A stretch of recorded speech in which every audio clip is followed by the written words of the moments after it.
नमस्कार दोस्तों, स्वागत है आप सभी का the GK academy your digital Edify YouTube channel में। मैं सौरभ भारती आप सभी का हार्दिक स्वागत करता हूं। दोस्तों, ये हमारा बायोग्राफीज़ का सेक्शन है जिसमें हर हफ्ते हम बात करते हैं महापुरुषों की जीवनी पर। विभिन्न महापुरुष, चाहे वो राष्ट्रीय स्तर के हों, अंतर्राष्ट्रीय स्तर के हों, उनके जीवन से कुछ ना कुछ हमें सीखने को मिलता है। परीक्षा की दृष्टि से भी महत्वपूर्ण होते हैं। हमें हमारे विचारों को प्रकट करने में इनके जीवन के प्रसंगों की सहायता मिलती है, इसलिए हमें इनके बारे में ज़रूर ही जानना चाहिए। दोस्तों, आज मैं लेकर आया हूँ नेताजी सुभाष चंद्र बोस की जीवनी। प्रसिद्ध स्वतंत्रता सेनानी, लाखों युवाओं के आदर्श श्री सुभाष चंद्र बोस। आइए जानते हैं आज इनके जीवन के बारे में। दोस्तों, बात करें सुभाष चंद्र बोस के प्रारंभिक जीवन की, तो सुभाष चंद्र बोस का जन्म उड़ीसा के कटक में 23 जनवरी को 1897 को हुआ था। इनका परिवार बंगाल का एक संपन्न परिवार था। इनके पिताजी जानकीनाथ बोस एक बड़े प्रतिष्ठित सरकारी वकील थे। इनकी माता प्रभावती जो हैं वो एक धार्मिक पतिव्रता स्त्री थी। 14 भाई बहन थे जिसमें से ये 9वें थे। बाल्यकाल से ही गंभीर स्वभाव के थे, क्योंकि इनके पिताजी बड़े व्यस्त थे। इस वजह से पिता से तो नहीं बल्कि अपने बड़े भाई शरद चंद्र बोस के ये ज़्यादा करीब थे और अपनी सभी बातों और निर्णयों पर ये उनकी सलाह भी लिया करते थे। प्रारंभिक शिक्षा सुभाष चंद्र बोस की स्थानीय मिशनरी स्कूल में हुई। 1902 में इन्हें प्रोटेस्टेंट यूरोपीय स्कूल में प्रवेश दिलाया गया, जो ये अंग्रेज़ी तौर तरीके पर चलता था। शुरुआत से ही बोस जो हैं वो पढ़ने में अच्छे थे, अच्छे नंबरों से भी पास होते थे, परंतु खेल कूद में इनकी कुछ खास रुचि नहीं थी। 1909 में इन्हें मिशनरी स्कूल से प्राइमरी स्कूल की शिक्षा पूरी होने पर रियोशॉ कॉलेजिएट में प्रवेश दिलवाया गया। बांग्ला के साथ साथ इन्होंने संस्कृत का भी अध्ययन किया। 1912-13 के अंदर इन्होंने मैट्रिक की परीक्षा पास करी और विश्वविद्यालय में दूसरा स्थान प्राप्त हुआ। ये क्षण इनके माता पिता के लिए बेहद ही खुशी वाला क्षण था। उसके बाद इन्होंने 1913 में कलकत्ता विश्वविद्यालय में, जो सबसे प्रसिद्ध कॉलेज था प्रेसिडेंसी कॉलेज, उसमें प्रवेश लिया। उस समय कॉलेज की राजनीति चरम पर थी। कॉलेज में छात्रों के अलग अलग गुट थे, जिसमें से एक गुट ऐसा था जो ब्रिटिश राज व्यवस्था के गुण गाता था, उनकी चापलूसी करता था। दूसरा गुट जो है उन्हें राजनीति से और व्यर्थ के वाद विवादों में पढ़ना बिल्कुल ही पसंद नहीं था। वो सीधे साधे और पढ़ाकू छात्रों का गुट था। और एक दल सुभाष चंद्र बोस का था, जो रामकृष्ण परमहंस और विवेकानंद के अध्यात्म से प्रभावित था और स्वयं को उनका उत्तराधिकारी मानते थे। और एक और गुट जो उस समय पनप रहा था, जो कि क्रांतिकारी घटनाओं से प्रभावित था। आपने सुना होगा अरविंद घोष, खुद्दीराम बोस, चाफेकर बंधु, ये सभी बंगाल के प्रसिद्ध क्रांतिकारी हुए हैं। और इस समय खासकर 1900 से लेकर 1915 तक बंगाल में क्रांतिकारी गतिविधियां जो हैं वो चरम पर थी। तो ये जाहिर सी बात है कि उस समय के युवाओं पर भी इन क्रांतिकारी गतिविधियों का ज़रूर प्रभाव होगा। सुभाष जब कटक से कलकत्ता आए तो इनका रुझान समाज सेवा की तरफ भी था। 1915 की इंटरमीडिएट परीक्षा में ये ज़्यादा अच्छे नंबर प्राप्त नहीं कर पाए। कारण आप समझ सकते हैं, क्योंकि ये उस समय तरह तरह की जो गुटबाजी है, राजनीति है, छात्र राजनीति है, उसमें उलझ गए थे। हालांकि आगे की पढ़ाई के लिए इन्होंने दर्शन शास्त्र को चुना और अपना पूरा मन पढ़ाई में लगा दिया। जब ये बीए ऑनर्स कर रहे थे, उसी समय इनके कॉलेज में एक घटना हुई। ये घटना ये थी कि जब ये लाइब्रेरी में बैठकर स्वाध्याय कर रहे थे तो कुछ शोर शराबा इन्हें सुनाई दिया। बाहर जाकर ये क्या देखते हैं कि एक अंग्रेज़ प्रोफेसर EF ऑटन जो हैं, इन्हीं की क्लास के कुछ छात्रों की पिटाई कर रहे हैं। सुभाष चंद्र बोस अपने क्लास के प्रतिनिधि थे। छात्रों के इस प्रकार से एक टीचर द्वारा अपमानित करने की घटना को उन्होंने प्रधानाचार्य को सूचित किया। प्रधानाचार्य ने कोई एक्शन नहीं लिया, तो सुभाष चंद्र बोस ने इसके विरोध में छात्रों को इकट्ठा करके कॉलेज में सामूहिक हड़ताल का आयोजन कर दिया। ऐसा इतिहास में, कॉलेज के इतिहास में पहली बार हुआ जब भारतीय छात्र जो हैं किसी अंग्रेज शिक्षक के खिलाफ हड़ताल पर उतरे। तो ऑब्वियस ही बात है, ये बात टॉक ऑफ द टाउन बननी थी, चर्चा का विषय बननी थी। शहर के अंदर लगभग सभी अखबारों ने प्रमुखता से इस घटना को छापा।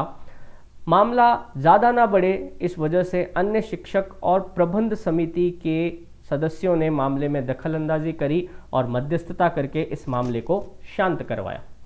लेकिन 1 महीने बाद ही उसी ऑक्टन प्रोफेसर ने दोबारा इनके एक सहपाठी को पीट दिया।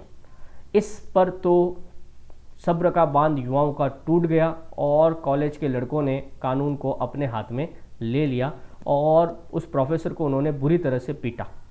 एक अंग्रेज प्रोफेसर को भारतीय छात्रों ने पीटा। अब यह बात छोटी नहीं रह गई थी और समाचार पत्रों से लेकर सरकारी दफ्तर तक और सरकारी अधिकारियों तक इस घटना ने भूचाल ला दिया।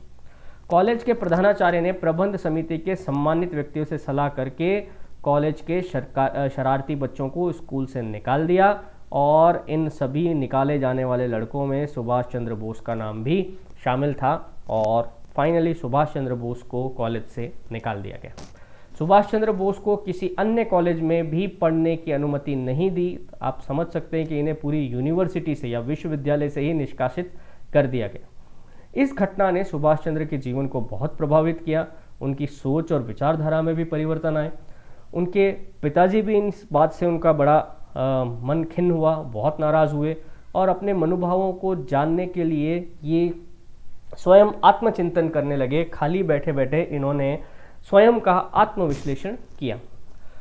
1 वर्ष बाद ही इनके पिताजी के प्रयासों से ये विश्वविद्यालय में प्रवेश प्राप्त करने के लिए पुनः कलकत्ता आए। यहाँ पर कई सारी अर्जियां इन्होंने अपने पिताजी के माध्यम से दाखिल करी और जब ये निर्णय की प्रतीक्षा कर ही रहे थे कि कब इन्हें कॉलेज में पुनः एडमिशन लेने का सौभाग्य मिलेगा, उसी समय 49वीं बंगाल रेजिमेंट में भर्ती होने के लिए एक विज्ञप्ति निकली थी। सुभाष चंद्र बोस भी सेना से बहुत प्रभावित थे, सेना में जाना चाहते थे और उन्होंने सेना के लिए अप्लाई भी किया, परंतु खराब आंखों के कारण, आंखें कमज़ोर थी इनकी, इस वजह से ये सेना में जाने में असमर्थ रहे। बाद में इन्होंने ये भी सूचना मिली कि अब वे किसी अन्य विश्वविद्यालय में प्रवेश लेकर पढ़ सकते हैं। सूचना के बाद सुभाष चंद्र बोस जो है स्कॉटिश चर्च कॉलेज के प्रधानाचार्य डॉक्टर अर्कहार्ट से मिले और उन्हें बताया कि वे दर्शन शास्त्र में ऑनर्स करना चाहते हैं। डॉक्टर अर्कहार्ट भी दर्शन शास्त्र के अत्यंत योग्य अध्यापक थे। उन्होंने सुभाष चंद्र बोस में छुपी हुई कुछ प्रतिभा को देखा। सुभाष चंद्र के ज्ञान और विवेक से वो बहुत प्रभावित हुए और सुभाष चंद्र बोस को उन्होंने अपने यहाँ पर प्रवेश दे दिया। इसी साल ब्रिटिश भारत सरकार ने इंडिया डिफेंस की एक फोर्स, विश्वविद्यालय स्तर पर एक प्रादेशिक सेना की या टेरिटोरियल आर्मी की गठन की स्वीकृति दी थी, जिसमें कॉलेज के लड़कों को वॉलंटरी भर्ती किया जाता था। इसके मापदंड सेना जितने कड़े नहीं थे, आज जैसा आप एनसीसी समझते हैं वैसा समझ सकते हैं। अतः इन्हें भर्ती कर लिया गया और 4 महीने के शिविर के दौरान इन्हें जो छोटी बंदूक आती थी मस्कट, उसे चलाने का इन्हें अनुभव प्राप्त हुआ। कॉलेज के चौथे साल में इस बार सुभाष चंद्र बोस जो है उन्होंने किसी प्रकार की राजनीति में भाग नहीं लिया और पूरी तरह से पढ़ाई में लग गए। 1919 में इन्होंने प्रथम श्रेणी में ऑनर्स पास किया और ये विश्वविद्यालय स्तर पर दूसरे स्थान पर रहे थे। इसके बाद सुभाष चंद्र बोस दर्शन शास्त्र से बीए करने के बाद मनोविज्ञान में एमए करना चाहते थे, परंतु इनके पिताजी ने इनके लिए कुछ और ही सोच रखा था। इनके पिताजी ने एक दिन इन्हें बुलाया और इनसे कहा कि तुम्हें सिविल सर्विसेज का एग्ज़ाम या आईसीएस का एग्ज़ाम देना होगा और तुम्हें उसे पास करके कलेक्टर की नौकरी प्राप्त करनी होगी, ऐसा मैं चाहता हूँ। सुभाष चंद्र बोस बड़े खिन्न मन से अपने पिता की आज्ञा का पालन करने के लिए इंग्लैंड के लिए रवाना हुए और बड़े भारी मन से ये 15 सितंबर को भारत से इंग्लैंड जाने के लिए रवाना हुए। जब ये इंग्लैंड पहुँचे तो इनके पास सिर्फ एक ही मौका था, क्योंकि उस समय मात्र 19 वर्ष की आयु में ही कोई भारतीय आईसीएस का एग्ज़ाम दे सकता था और वो भी सिर्फ एक बार। सुभाष चंद्र बोस जब लंदन पहुँचे तो इन्होंने अपना पूरा समय, अपनी पूरी जो क्षमता थी उसे सिर्फ एक लक्ष्य की ओर केंद्रित किया, वो था आईसीएस का एग्ज़ाम पास करना। सुभाष चंद्र बोस जब इंग्लैंड गए तो वहाँ के कॉलेज के माहौल ने उन्हें बहुत प्रभावित किया। वहाँ पर लगभग हर विद्यार्थी को अपने अपने विचारों को प्रकट करने का पूरा मौका दिया जाता था, चाहे वो किसी भी विचारधारा, किसी भी पार्टी से संबंध रखता हो। यहाँ पर जो वाद विवादों का आयोजन होता था उसने सुभाष चंद्र बोस को बहुत प्रभावित किया। यहाँ इन्होंने देखा कि बिना किसी डर के जो भी छात्र हैं वो अपने अपने जो भी विचार हैं उनको प्रकट करते हैं। इन्होंने ये भी यहाँ महसूस किया कि यहाँ की जो लेबर पार्टी है, वहाँ पर दो पार्टियाँ थी, एक लेबर पार्टी जो इंग्लैंड की प्रमुख पार्टी थी, उसमें जो नेता थे वो उदारवादी प्रवृत्ति के थे और भारतीयों के प्रति जो है उनका रवैया थोड़ा दया भाव वाला था। इंडियन सिविल सर्विसेज की परीक्षा जुलाई 1920 में शुरू हुई। 1 महीने तक ये परीक्षा चली और सितंबर के मध्य जब रिजल्ट आया तब ये पता चला कि सुभाष चंद्र बोस ने योग्यता सूची में चौथा स्थान प्राप्त किया है। यह किसी भी भारतीय के लिए एक बड़े गर्व की बात थी। सुभाष चंद्र बोस ने जब ये परिणाम देखा तो उन्हें इस बात की ज़्यादा खुशी हुई कि अब वो भारत लौट पाएंगे। लेकिन इस परीक्षा के पास करने के बाद सुभाष चंद्र के बोस के मन में एक द्वंद्व उत्पन्न हुआ कि अब क्या वो इस नौकरी को पास करने के बाद अब वो अंग्रेज़ों की चापलूसी करेंगे, उनकी नौकरी करेंगे, उनके आदेशों को मानेंगे, या फिर विवेकानंद और रामकृष्ण के आदर्शों पर चलते हुए अपने विवेक से अपने जीवन का निर्णय करेंगे। ऐसी स्थिति में सुभाष चंद्र बोस अंग्रेज़ों की चापलूसी वाली नौकरी, चाहे वो कलेक्टर की ही क्यों ना हो, इसे अपने आदर्शों के खिलाफ समझते थे।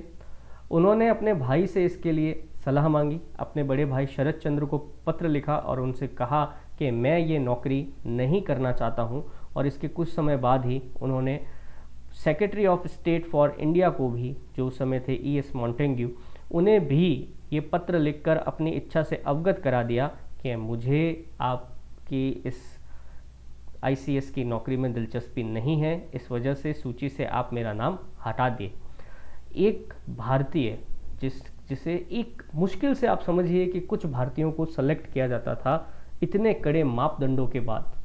आप समझिए कि हर एक व्यक्ति का ये ड्रीम होता था, बच्चे भारतीयों में जो बुद्धिजीवी थे, लड़के, पढ़ने वाले लड़के थे, कि वो कलेक्टर बने। आज भी आप देखें तो UPSC की परीक्षा हमारे यहाँ पर सबसे प्रतिष्ठित और सबसे कठिन परीक्षा समझी जाती है। और उस परीक्षा को पास करने के बाद एक लड़का कह रहा है कि मुझे आपकी नौकरी नहीं करनी है, तो सारे समाचार पत्र जो है सुभाष चंद्र बोस के इस निर्णय से भर गए।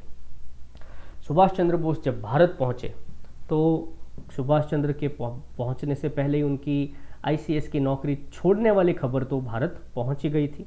और उस समय गांधी जी के नेतृत्व में असहयोग आंदोलन अपने चरम पर था।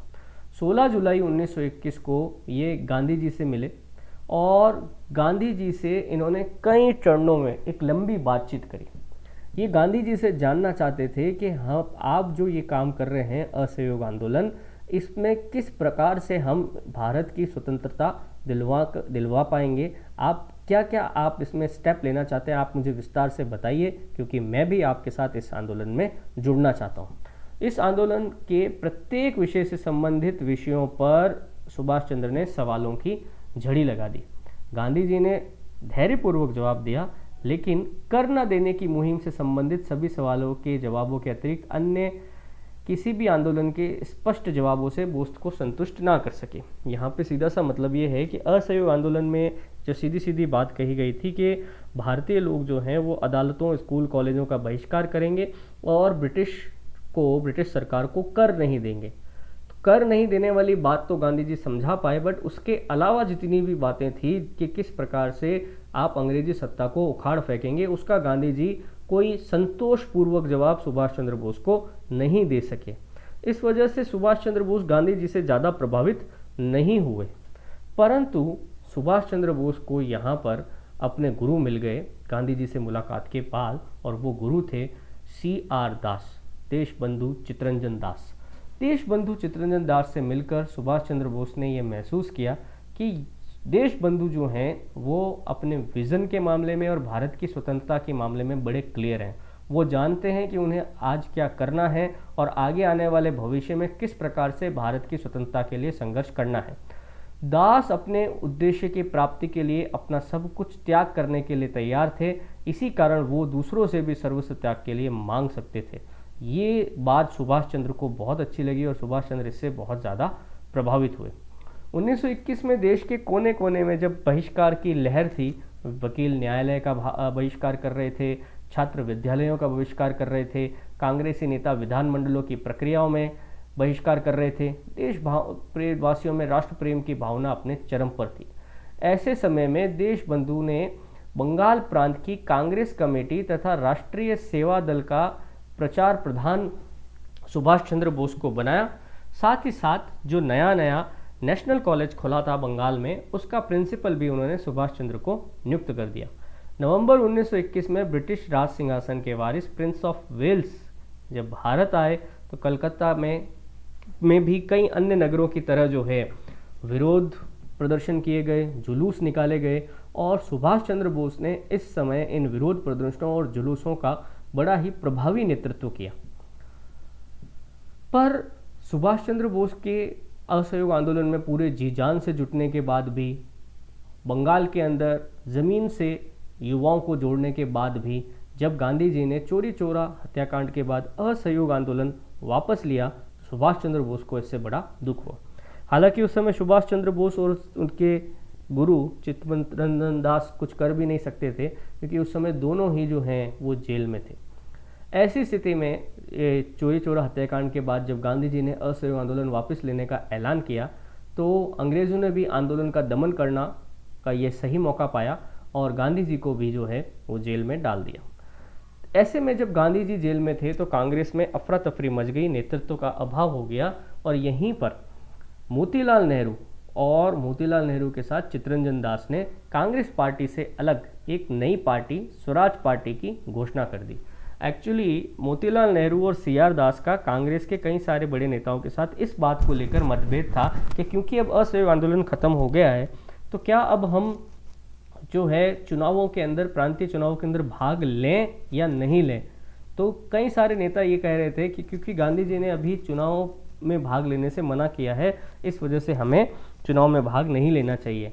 जबकि इन नेताओं का कहना था कि जब गांधी जी ने असहयोग आंदोलन ही समाप्त कर दिया है तो अब चुनाव में भाग नहीं लेना ये कहाँ तक ठीक होगा। अगर हमें अंग्रेजी सत्ता को उखाड़ फेंकना है तो हमें अंग्रेज़ों के साथ रहकर ही काम करना होगा। ऐसी स्थिति में ये स्वराज पार्टी का गठन किया गया। स्वराज पार्टी ने जो है 1923 के मध्य में अपने संगठन को मजबूत किया। सुभाष चंद्र बोस को देशबंधु ने अपने दैनिक अंग्रेजी पत्र फॉरवर्ड के प्रकाशन का जिम्मा सौंपा। बोस ने स्वराज कार्यों के साथ ही युवा संगठन की योजना को भी आगे बढ़ाया। इन्होंने ऑल बंगाल यूथ लीग का गठन किया, जिसके ये स्वयं अध्यक्ष भी बने। 1923 में इन्हें बंगाल प्रदेश कांग्रेस कमेटी का महासचिव बना दिया गया। सुभाष चंद्र बोस जब आंदोलन का नेतृत्व कर रहे थे और प्रिंस ऑफ वेल्स जब भारत आए, उस समय जगह जगह हड़तालों और बंद का आयोजन किया गया था। इस समय ये सारी हड़तालें जो हैं ये सुभाष चंद्र बोस के नेतृत्व में ही हुई थी और इन्हीं हड़तालों के कारण सुभाष चंद्र बोस और सी आर दास को जो है वो जेल जाना पड़ा था। ये पहली बार था जब सुभाष चंद्र बोस जो हैं ये जेल गए थे। इसके बाद स्वराज पार्टी के बढ़ते हुए प्रभुत्व को देखकर अंग्रेज सरकार किसी भी तरीके से इनको बढ़ने नहीं देना चाहते थे, क्योंकि ऑलरेडी गांधी जी एक बड़े नेता और बड़े थ्रेट के रूप में अंग्रेज़ों के सामने थे। अब वे नहीं चाहते थे कि सुभाष चंद्र बोस के रूप में एक नया नेता जो है वो अंग्रेज़ों के सामने चुनौती बनकर खड़ा हो जाए।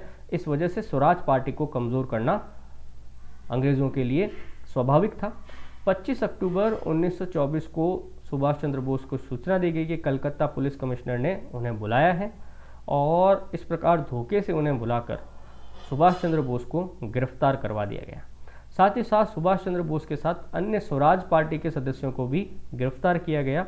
ये गिरफ्तारियां जो है ये झूठे आरोपों के तौर पर की गई थी, जिसमें कहा गया कि सुभाष चंद्र बोस जो हैं अपने साथ स्वराज पार्टी के साथियों के साथ मिलकर किसी बड़े क्रांतिकारी षड्यंत्र की योजना बना रहे हैं। सुभाष चंद्र बोस ने इन जो अखबारों ने इस प्रकार के मनगढ़ंत आरोप इन पर लगाए, उनके ऊपर मानहानि का केस किया। हालांकि सरकार और उसके नियंत्रण में चलने वाली प्रेस इन आरोपों के पक्ष में कोई भी तथ्य पेश नहीं कर पाई, परंतु इसके बाद भी बिना मुकदमा चलाए बोस और इनके कई सारे साथियों को कैद में डाल दिया गया, जेल कर दी गई, निर्वासित कर दिया गया। सुभाष चंद्र बोस को रंगून और कारागार की कठिन परिस्थितियों और जलवायु के कारण सुभाष चंद्र बोस की वहाँ तबीयत खराब रहने लगी, इन्हें वहाँ निमोनिया भी हो गया। मेडिकल बोर्ड ने जांच के बाद सलाह दी कि इन्हें इस जेल में रखना ठीक नहीं होगा, इसलिए इन्हें इंशिन जेल भेजा गया, जहां जेल अधीक्षक ने सरकार को इनके स्वास्थ्य के बारे में सूचना दी कि यहाँ पर भी इनका स्वास्थ्य ठीक नहीं है। तो फिर सरकार ने कहा कि यदि सुभाष भारत आए बिना रंगून से ही अपने इलाज के लिए यूरोप चले जाएं तो सरकार इसके लिए उन्हें रिहा कर सकती है। सुभाष चंद्र बोस ने ये कहते हुए इनकार कर दिया कि यदि वो अपने सम्मान से भी ज़्यादा, अपने जीवन से भी ज़्यादा अपने सम्मान से प्यार करते हैं और वो अपने अधिकारों के साथ ऐसा कोई सौदा नहीं कर सकते जो आने वाले समय में कूटनीति का आधार बनने वाले। मतलब अंग्रेज सरकार ये चाहती नहीं थी कि सुभाष चंद्र बोस वापस भारत आएँ और जो राष्ट्रवादी गतिविधियां हैं उनका हिस्सा बने। वो चाहते थे कि अगर आपकी तबीयत ठीक नहीं है तो आप रंगून से ही यूरोप के किसी बड़े अस्पताल के अंदर इलाज के लिए चले जाएं, उसके लिए हम आपको रिहा कर सकते हैं, परंतु आपको भारत आने नहीं दिया जाएगा। इसके बाद सुभाष चंद्र बोस जब नहीं माने और उनकी तबीयत लगातार बिगड़ती रही तो उन्हें उत्तराखंड की जो अल्मोड़ा है वो उस जेल में रखने का आदेश दिया गया।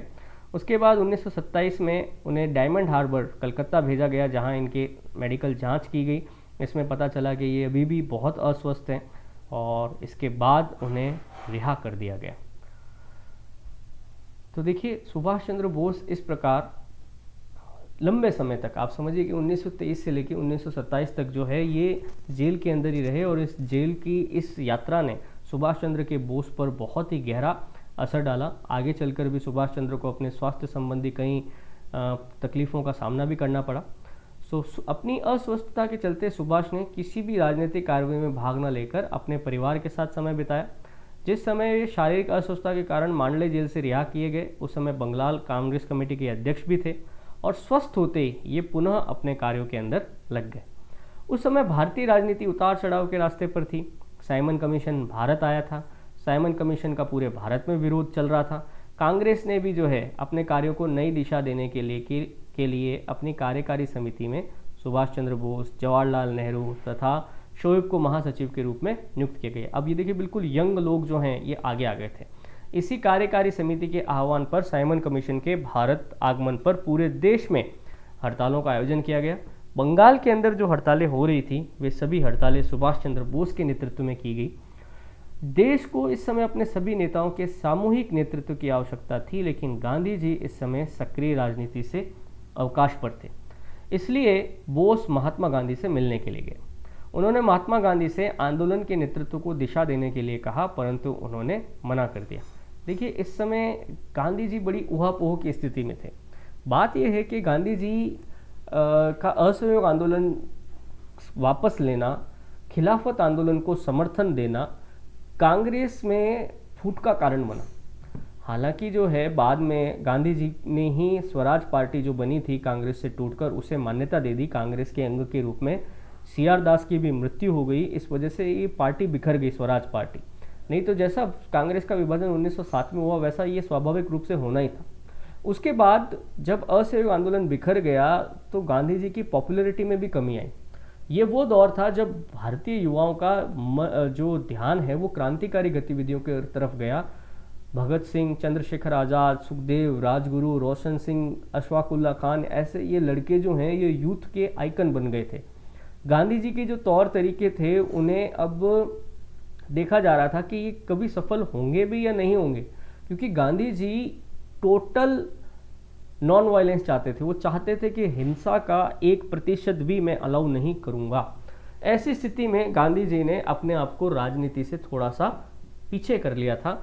और इस दौर के अंदर ये जब वर्ष हैं ये 1928 से 1930 में गांधी जी की कोई ज़्यादा एक्टिव इन्वॉल्वमेंट नहीं थी। तो सुभाष चंद्र बोस उनसे मिलने भी गए, बट सुभाष चंद्र बोस और गांधी जी की इस मुलाकात का कोई सही निर्णय जो है, अंजाम जो है वो पहुंचा नहीं। सुभाष चंद्र बोस ने देशवासियों को आंदोलन की सही दिशा में नेतृत्व के लिए जागरूक व एकजुट करने के लिए देशव्यापी दौरे शुरू कर दिए। इस क्रम में वो जब पुणे पहुंचे तो उन्होंने अपना ऐतिहासिक भाषण देते हुए कहा कि कांग्रेस को श्रमिक संगठन में सीधे उतर जाना चाहिए। अपने अपने सामुदायिक एवं राष्ट्रीय लक्ष्यों को सामने रखकर महिलाओं, युवाओं और विद्यार्थियों को भी अपने स्वाधीन संगठन बनाने चाहिए। नवंबर 1928 में को स्वाधीन भारतीय संघ स्वतंत्र भारतीय league, independence of India league का उद्घाटन हुआ। इसका संयुक्त नेतृत्व सुभाष चंद्र बोस और जवाहरलाल नेहरू ने संभाला। 1928 को जमशेदपुर टाटा कंपनी के श्रमिक हड़ताल पर चले गए और इन श्रमिकों की हड़ताल का नेतृत्व बोस ने किया। इसे विशाल पैमाने तक बढ़ाया। कांग्रेस की कार्यकारी समिति ने 26 जनवरी को स्वतंत्रता दिवस मनाने की घोषणा करी। आपने ये पढ़ा होगा इतिहास में कि 31 दिसंबर 1929 को जवाहरलाल नेहरू ने रावी नदी के किनारे पर ये कांग्रेस के लाहौर अधिवेशन में घोषणा करी कि अब से हम हर वर्ष 26 जनवरी को स्वतंत्रता दिवस मनाएंगे, और 26 जनवरी 1930 को पहली बार स्वतंत्रता दिवस मनाया गया। और इसी अधिवेशन में कांग्रेस ने अब अपनी डोमिनियन स्टेटस यानी आंतरिक स्वतंत्रता की मांग को छोड़ा और पूर्ण स्वराज्य की मांग को उठाया। 1930 में 26 जनवरी को उत्साह के साथ जो है पूरे देश में भारतीय स्वतंत्रता दिवस मनाया गया। सुभाष चंद्र बोस ने भी जो है इस समय कांग्रेस डेमोक्रेटिक पार्टी का गठन किया। ये वो पार्टी थी जो एक सेना का गठन करके भारत को आज़ादी दिलाना चाहती थी। हालांकि ये कुछ कार्य योजनाएं आगे बढ़ती, इससे पहले ही सुभाष चंद्र बोस को गिरफ्तार करके 1 साल की कड़ी सजा सुनाई गई। इसके बाद देखिए 1930 में जो है गांधी जी पुनः सक्रिय राजनीति में उतरते हैं और इस सविनय अवज्ञा आंदोलन लेकर आते हैं। 1931 में गांधी इरविन समझौते में जो शर्तें मानी गई उसके उल्लंघन सरकार ने खुद ही शुरू कर दिया था। जैसे सरकार ने फिर से जो है कांग्रेसी कार्यकर्ताओं को झूठे मामलों में जेल में डालना शुरू कर दिया था। अतः महात्मा गांधी, जवाहरलाल नेहरू, सुभाष चंद्र बोस ने परस्पर सहमति से पुनः सविनय अवज्ञा आंदोलन को प्रारंभ करने का निर्णय लिया। भाई गांधी इरविन समझौते की शर्त थी कि सविनय अवज्ञा आंदोलन को बंद किया जाए। गांधी जी ने मांग करी कि जितने भी कांग्रेसी कार्यकर्ता हैं जिन पर अहिंसक मामले दर्ज हैं उन्हें रिहा किया जाए, और बदले में गांधी जो है वो द्वितीय गोलमेज सम्मेलन में भाग लेने के लिए जाएंगी। पर द्वितीय गोलमेज सम्मेलन जब फेल हुआ तो गांधी जी वापस आए और उन्होंने फिर से सविनय अवज्ञा आंदोलन शुरू कर दिया था। परंतु सरकार जानती थी कि गांधी जी ऐसा कुछ करेंगे, तो उन्होंने जनवरी 1932 की शुरुआत से ही कांग्रेस और अन्य राष्ट्रवादी स्वयंसेवक संघों को सदस्यों को गिरफ्तार करना शुरू कर दिया और इन राजनीतिक बंदियों को अलग अलग जेल में रखा गया। सुभाष चंद्र बोस को सिवानी की एक छोटी जेल में रखा गया, इनके भाई को भी यहाँ रखा गया। इस देश में उस दौरान देश में भारी उथल पुथल मच रही थी, परंतु सुभाष चंद्र बोस जो है 1930 से 1932 तक जेल में मूक दर्शक बने रहे। जेल में रहते हुए सुभाष चंद्र का स्वास्थ्य फिर से बिगड़ने लगा और इस कारण दोनों भाइयों को जबलपुर जेल भेज दिया गया। लेकिन यहाँ पर भी जब बोस के स्वास्थ्य में कोई सुधार नहीं हुआ तो इन्हें मद्रास, भोपाली और अंत में लखनऊ की जेलों में ट्रांसफ़र किया गया। बट सुभाष चंद्र बोस की हालत में कोई सुधार नहीं हुआ। सरकार ने इनका इलाज कराने से भी मना कर दिया। तब सुभाष चंद्र बोस जो है अपने खर्चे पर इतावली जलपोत से यूरोप गए और वहाँ से सीधा ऑस्ट्रिया पहुँचे, वियना। ऑस्ट्रिया की राजधानी है वियना। वहाँ पर इनकी भेंट एक योग्य चिकित्सक से हुई। धीरे धीरे ये वहाँ पर स्वस्थ होने लगे और बोस जब स्वस्थ हुए तो उन्होंने अब यूरोप से ही भारतीय स्वतंत्रता संग्राम को आगे बढ़ाने की सोची और उन्होंने यूरोप की राजनीति में भाग लेना शुरू किया। यूरोप में रहते हुए जब भारतीय जो ब्रिटिश सरकार थी उसे शक तो था ही था कि ये वहाँ जाकर भी कुछ ना कुछ करेंगे, तो ऐसी स्थिति में इन्हें ऑस्ट्रिया और इटली का ही वीज़ा दिया गया ताकि ये ब्रिटेन और दूसरे देशों की यात्रा ना कर सके। तो यूरोप रहने के दौरान सुभाष चंद्र बोस ने भारतीय राष्ट्रीयता के गैर सरकारी दूत के रूप में कार्य किया। ये वियना में रहते हुए ने ऑस्ट्रिया भारत संघ की स्थापना करी। ये प्राग गए और वहाँ जाकर इन्होंने चेकोस्लोवाकिया के विदेश मंत्री से मुलाकात करी। चेकोस्लोवाकिया भारत समिति का गठन किया, इसके उद्घाटन पर भाषण भी दिया। यहीं पर इन्हें अपने पिता की मृत्यु का समाचार भी मिला, परंतु ये भारत समय पर नहीं पहुंच पाए और अपने पिता को आखिरी बार नहीं देख पाए। जैसे ये भारत पहुंचे, कलकत्ता पहुंचे, इन्हें ब्रिटिश सरकार ने फिर से नज़रबंद कर दिया। 1 महीने तक नज़रबंद रहने के बाद ये दोबारा यूरोप लौट गए। ऑस्ट्रेलिया में फिर से जब इलाज कराने के लिए रुके तो इन्हें कई सारे पत्र और पुस्तकें लिखने का समय मिला। इंग्लिश में टाइप करने के लिए इन्हें एक टाइपिस्ट की आवश्यकता हुई। तब इन्होंने अपने एक मित्र से बात कर इनका परिचय एमिली शेंकल से कराया और आगे चलकर ये एमिली शेंकल जो है सुभाष चंद्र बोस की पत्नी बनी। हिंदू रीति रिवाज से इनका विवाह हुआ।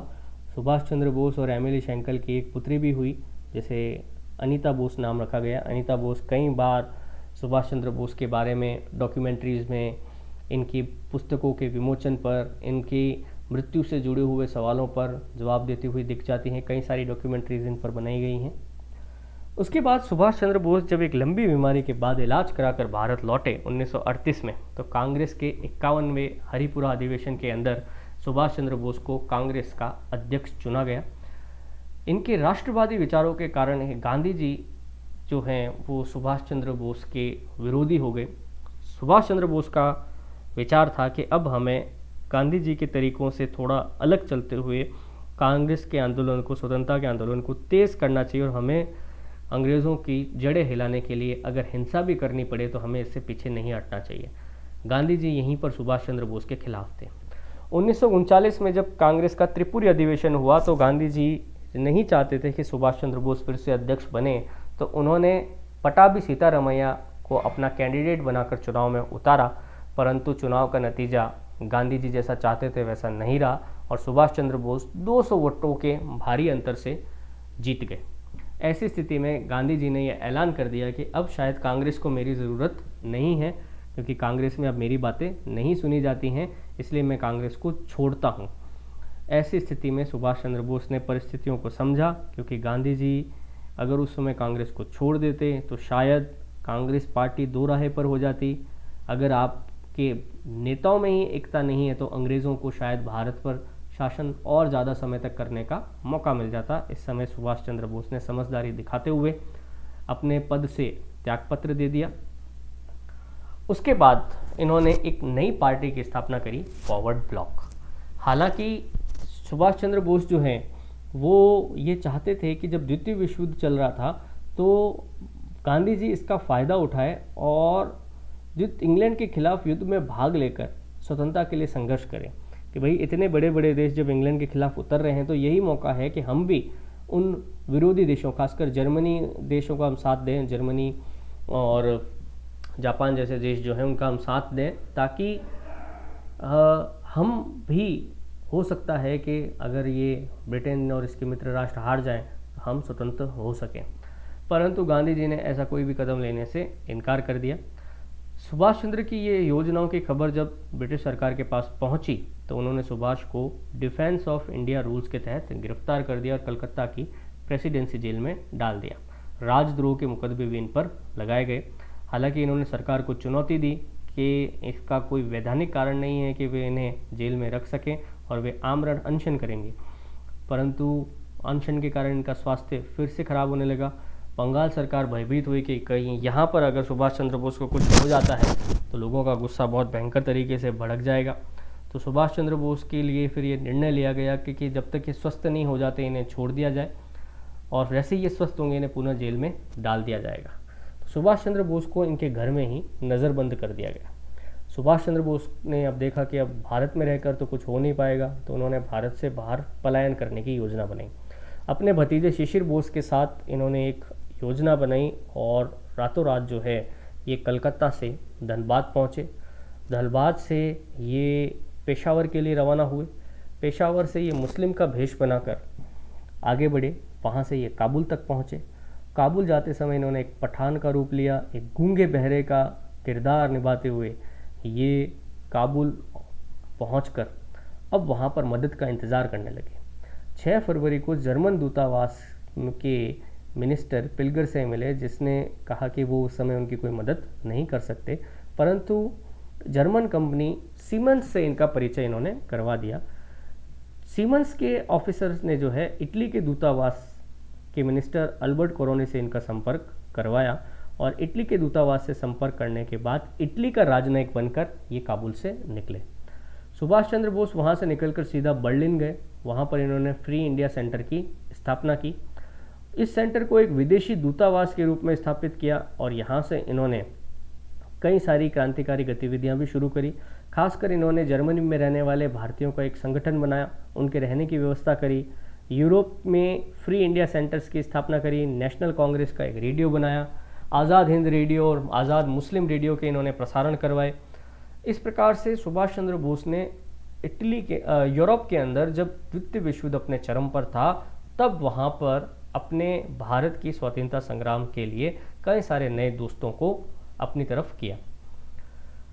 इसके बाद जो है सुभाष चंद्र बोस आगे बढ़े और Indian national army, Azad Hind फौज, इंडियन लीजन के संबंध में निकट संपर्क स्थापित करके फौजी हितों की इन्होंने रक्षा करने के लिए कई सारी पार्टियों का गठन किया। आज़ाद हिंद पत्रिका 2 भाषाओं में छपती थी, जिसके एडिटर ये खुद थे। तो कहने का मतलब है कि सुभाष चंद्र बोस ने इस समय, आपको लगता, हम जब भी भारतीय इतिहास पढ़ते हैं तो हम सिर्फ भारतीय इतिहास के अंदर खो जाते हैं। एक किताब है फ्रीडम एट मिडनाइट।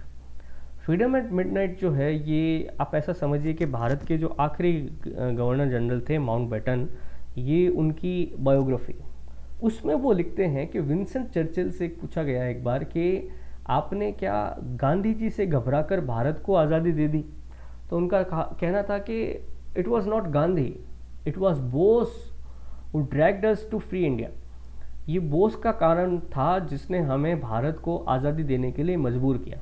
आप समझिए, यूरोप के अंदर Austria, Germany, France, Czechoslovakia, Austria, इतने सारे देशों से इन्होंने कूटनीतिक संबंध स्थापित करके, पत्रिकाएं निकाल के, इंग्लैंड को, आप समझिए कि अगर भारत छोड़िए, अगर आप जर्मनी के उस युद्ध के अंदर हम भारत जर्मनी के साथ होता, हम हार जाते हैं एटसेट्रा, हम उस पर हम बात नहीं करते हैं।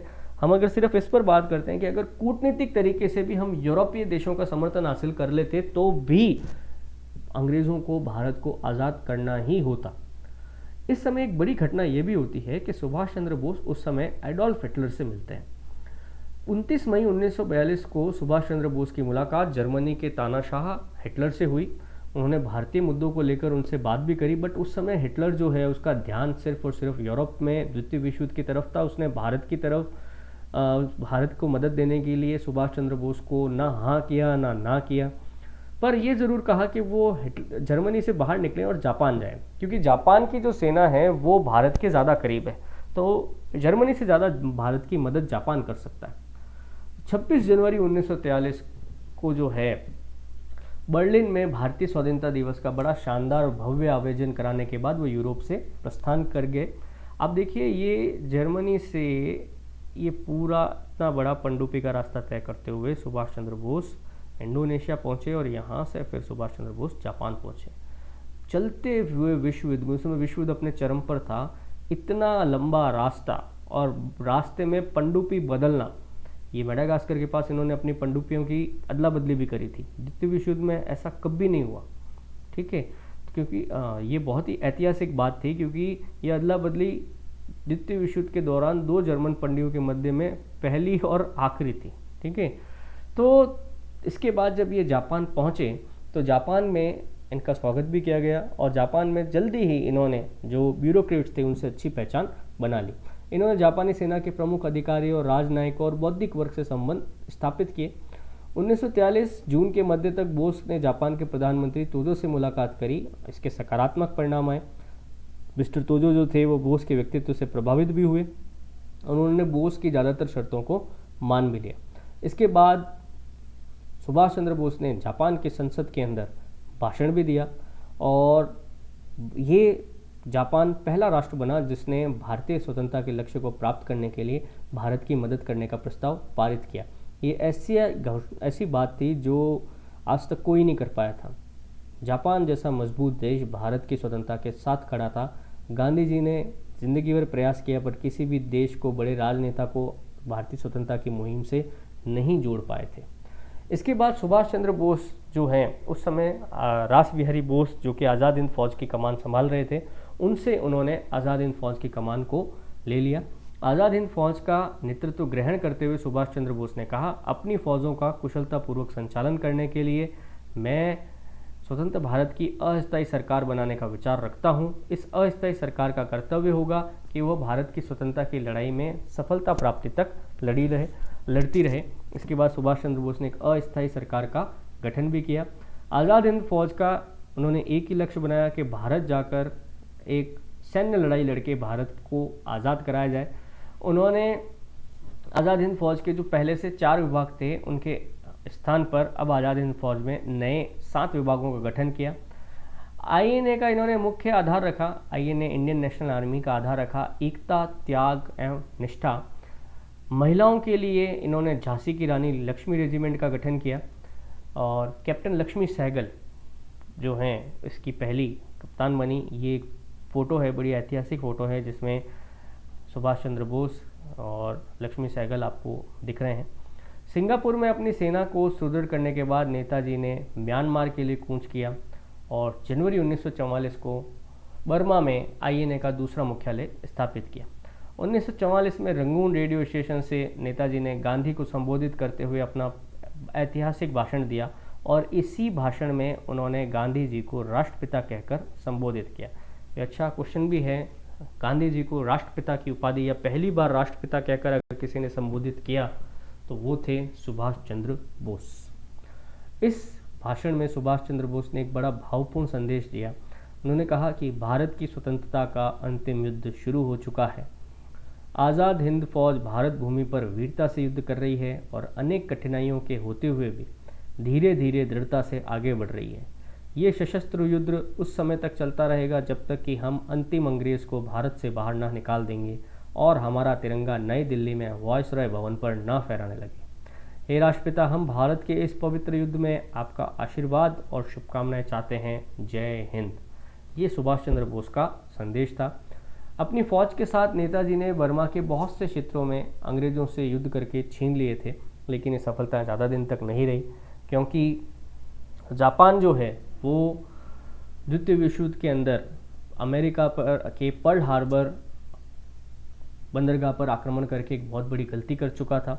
अमेरिका ने उसके बाद जापान के खिलाफ युद्ध छेड़ दिया। जापान कई मोर्चों पर पिछड़ने लगा और 6 अगस्त और 9 अगस्त 1945 को अमेरिका ने जापान के 2 बड़े शहरों हिरोशिमा और नागासाकी पर जैसे ही परमाणु बम गिराए, तब भारतीय आज़ाद हिंद फौज को जब मिलने वाला जापानी समर्थन पूर्णतया समाप्त हो गया। ऐसी स्थिति में आज़ाद हिंद फौज का जो ये संघर्ष था ये समाप्त हो गया। जापान की हार के बाद आज़ाद हिंद फौज का भी विघटन कर दिया गया। जब जापान ने 15 अगस्त 1945 को सरेंडर किया, उस समय तक आज़ाद हिंद फौज नागालैंड और मणिपुर के बॉर्डर पर पहुंच चुकी थी।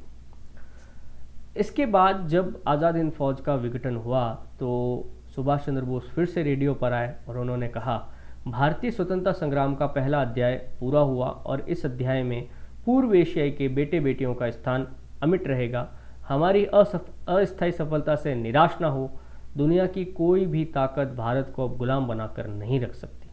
उस समय के उपलब्ध सूत्रों के अनुसार कहा जाता है कि रंगून में पराजय के बाद बैंकॉक लौटते समय नेताजी ने सोवियत रूस जाने का निर्णय किया। 15 अगस्त 1945 को नेताजी ने अपनी अस्थायी सरकार के साथ अंतिम बैठक भी की, जिसमें यह फैसला किया गया कि आबिद हसन, देवनाथ दास, नेताजी, हबीबुर रहमान, ES अय्यर और कुछ अन्य साथियों के साथ बोस टोक्यो से चले जाएं। ये लोग विमान से बैंकॉक और सैगोन रुकते हुए रूस के लिए निकल गए। सैगोन में नेताजी को बड़े जापानी विमान में बिठा दिया गया। नेताजी ने इस विमान में हबीबुर रहमान के साथ यात्रा करी। 15 अगस्त को ये लड़ाकू विमान से ताइवान के लिए गए और इसके बाद इनका विमान रहस्यमयी तरीके से गायब हो गया। 23 अक्टूबर 1945 को टोक्यो के रेडियो प्रसारण ने एक सूचना प्रसारित की कि ताइहोकू हवाई अड्डे पर विमान उड़ान भरते समय ही दुर्घटनाग्रस्त हो गया, जिसमें चालक और इनके साथी की घटनास्थल पर ही मृत्यु हो गई और नेताजी आग से बुरी तरह झुलस गए। इन्हें वहाँ के सैनिक अस्पताल में भर्ती कराया गया और इसी अस्पताल में उन्होंने अपने जीवन की अंतिम सांस ली। हालांकि सुभाष चंद्र बोस के शव का, उनकी पार्थिव देह का दर्शन या उससे उपलब्ध कोई चित्र, फोटो आज तक प्राप्त नहीं हुआ है। इसीलिए नेताजी की मृत्यु पर विवाद था उस समय भी और आज भी। नेताजी सुभाष चंद्र बोस की रहस्यमय मृत्यु पर बहुत से विवाद खड़े हो गए। किसी को भी इस बात पर विश्वास नहीं हो पा रहा था। बंगाल प्रांत के उनके समर्थकों ने तो इस विमान दुर्घटना को सच भी नहीं माना। जब भारत आज़ाद हुआ तो भारत की नई निर्वाचित सरकार ने इनकी मृत्यु की जांच के लिए 3 जांच कमीशन नियुक्त किए, जिसमें से 2 ने उनकी विमान दुर्घटना में मृत्यु को सही माना, जबकि एक कमीशन ने अपनी रिपोर्ट में नेताजी की विमान दुर्घटना में मृत्यु की कहानी को कोरा झूठ बताया।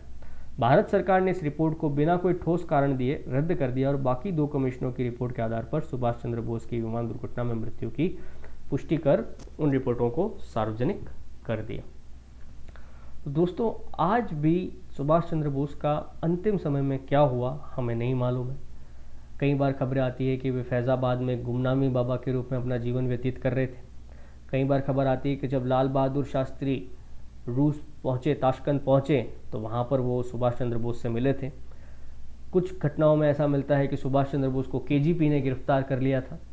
कुछ घटनाओं में मिलता है कि जवाहरलाल नेहरू ये नहीं चाहते थे कि एक वॉर क्रिमिनल को वो भारत में लाएं और ब्रिटेन के कोप का भाजन बने, क्योंकि ऑब्वियस सी बात है कि इन्होंने आज़ाद हिंद फौज का गठन करके ब्रिटेन के खिलाफ युद्ध छेड़ा था, तो ये भी एक प्रकार से वॉर क्रिमिनल थे। पर भारतीयों के मन में सुभाष चंद्र बोस के प्रति जो असीम श्रद्धा है वो उस समय भी थी, आज भी थी, और सुभाष चंद्र बोस के साथ किसी भी प्रकार की अनहोनी को कोई भी आम भारतीय कभी पचा नहीं पाया। जो भी बात है दोस्तों, आज तक सुभाष चंद्र की बोस की मृत्यु रहस्य ही बनी हुई है। सुभाष चंद्र बोस के कुछ महत्वपूर्ण कथन हैं जिन्हें मैं यहाँ लिख रहा हूँ। उन्होंने कहा, भारत में राष्ट्रवाद ने एक ऐसी सृजनात्मक शक्ति का संचार किया है जो सदियों से लोगों के अंदर सुषुप्त पड़ी थी। उन्होंने कहा, मैंने जीवन में कभी भी खुशामद नहीं की है, दूसरों को अच्छी लगने वाली बातें करना मुझे आता भी नहीं है। और उन्होंने कहा, इतिहास साक्षी है कि केवल विचार विमर्श करने से ठोस परिवर्तन हासिल नहीं किया गया। और सुभाष चंद्र बोस का सबसे महत्वपूर्ण वाक्य, तुम मुझे खून दो मैं तुम्हें आज़ादी दूंगा। जब आज़ाद हिंद फौज को ये संबोधित कर रहे थे उस समय उन्होंने ये अपनी प्रसिद्ध उक्ति कही थी। और एक आखिरी जो मुझे बड़ा अच्छा लगता है, सुभाष चंद्र बोस ने अपने भाषण में कहा, आज हमारे अंदर बस एक ही इच्छा होनी चाहिए, मरने की इच्छा, ताकि भारत जी सके। एक शहीद की मौत, मरने की इच्छा, ताकि स्वतंत्रता का मार्ग शहीदों के खून से प्रशस्त हो सके। तो दोस्तों, ये थे सुभाष चंद्र बोस। अगले हफ्ते फिर किसी महापुरुष की जीवनी में आपके सामने लेकर आऊँगा। तब तक के लिए इजाज़त चाहता हूँ। धन्यवाद।